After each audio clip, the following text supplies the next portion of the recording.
Over 60% of Americans have less than $1,000 in their savings account. And this was a study done before the coronavirus and before the stock market crashed. So I only can imagine that this number has increased since then. So that made me wonder, why are people making videos on how to invest $1,000 when most people don't even have $1,000 to invest in a good time, let alone a bad time? So today what I thought I'd do is go over 3 different approaches on how to invest $100. We're going to go over 3 approaches that cover any type of investor, and you can customize this to what you think is best. Not to what I think is best, but what your best investment strategy is.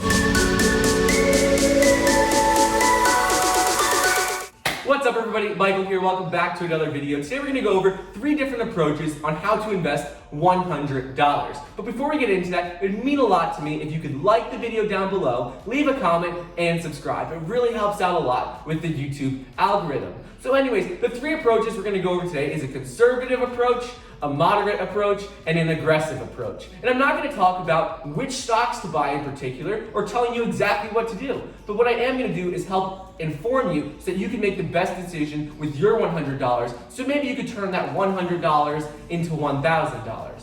So anyways, let's get right into number 1, which is a conservative approach. So a conservative approach is for someone who has a low risk tolerance. And what this means is that this type of person is not comfortable taking a lot of risk. They do not want to lose money, and they're okay if they don't make that much money. They just definitely don't want to lose money. So an example of this type of portfolio is maybe 25% stocks, 45% bonds, and 30% cash or money market funds. With this approach, you have more money in bonds and cash than you have in stocks, because these are safer investments that have more guaranteed returns. In the stock market, it's much more volatile and you're not guaranteed any returns at all. Your companies could go down to 0. So by putting more money into bonds and into cash or money market funds, you have a much heavier weight on the safer side of investing. So the conservative approach is good for a couple types of people. The first is someone who has a lot of money and just doesn't want to lose the money they've already made. If you've been successful in the past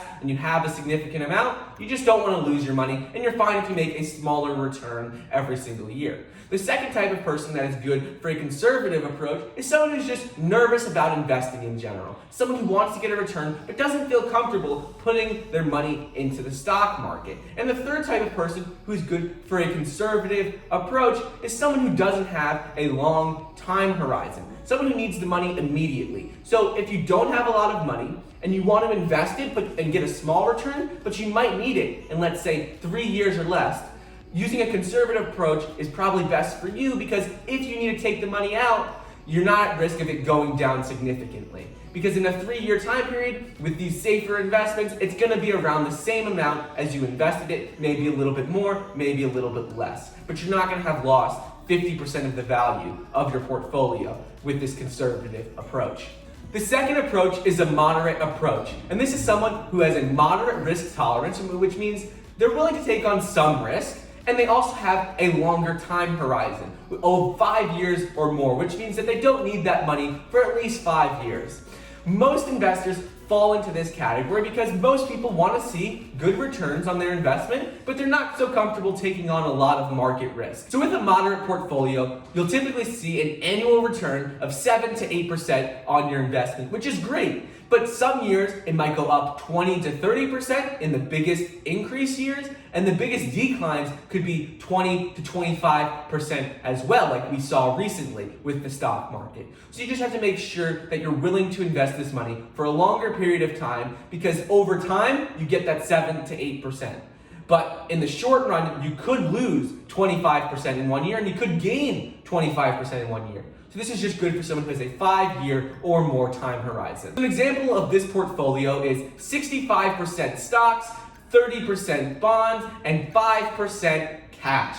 So why is this one more heavily weighted on stocks? Well, the more stocks you have, the riskier your portfolio is, because stocks are volatile. As you can see with the market recently, it's gone down 30% in just a couple of weeks. Bonds and cash, on the other hand, don't fluctuate that much. They're more of guaranteed returns that you have to be paid out, especially if the bonds are AAA and insured by the government. So the type of person who would use a moderate approach is someone who has some money saved up, has a stable job, maybe some savings, and they want to invest money for at least 5 years.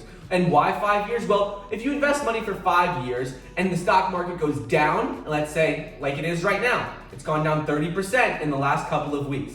So if it goes down 30%, you're giving it at least 5 years to bounce back and go back up. Because if you were looking for a short-term return and you needed that money very quickly, it would not be good to put that much emphasis on stocks because you could lose 30% of the value in just overnight practically, and then you wouldn't have that money to spend. So you need to make sure if you're going to use this approach that you don't need that money right away. That you're okay if it's just sitting in investments for 5 years or more. Because there's been no 10-year period in US history that hasn't seen a positive return on the stock market. So just keep that in mind when looking at this approach because it is more heavily weighted on the stocks than it is on safer investments like bonds or cash.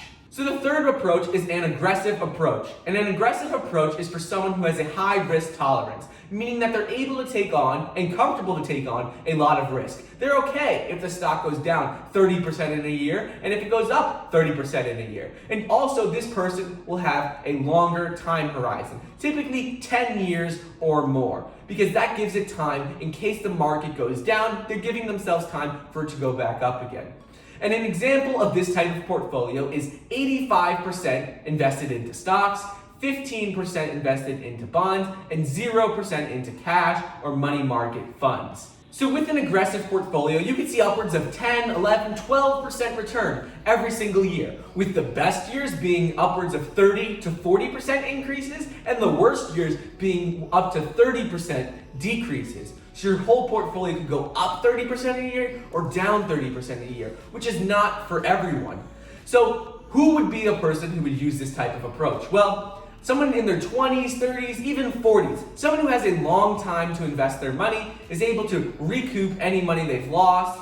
So the second type of person who would use this approach is someone who's looking to see a significant return. Someone who wants a significant return has to put more money into the stock market. They can't just put money in bonds and see a 3% bond and get that return and expect to make a lot of money. So if you're looking to make a higher return, make more money, you're going to have to put more money into stocks. However, there are some ways that you can mitigate your risk and actually make it a little safer by investing more in larger funds, index funds, and in putting your money into safer blue chip stocks.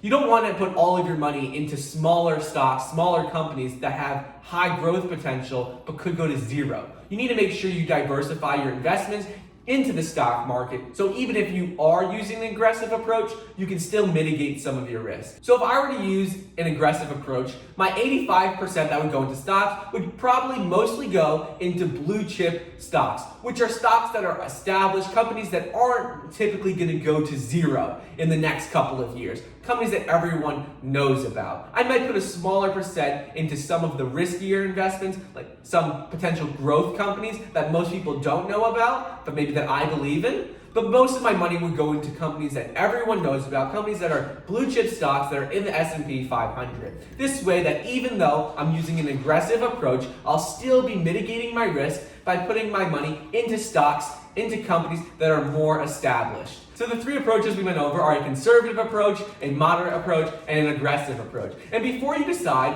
what approach to use with your $100, you should first ask yourself how much return you want to see and how much risk you're willing to take, and how long you're willing to invest the money for. Do you have a short time horizon or a long time horizon? And by answering those two questions, you'll be able to determine which approach is best for you. So if you want to have a higher risk tolerance and you want to make more money and you're okay leaving it invested for a long time, well, an aggressive approach would be good for you.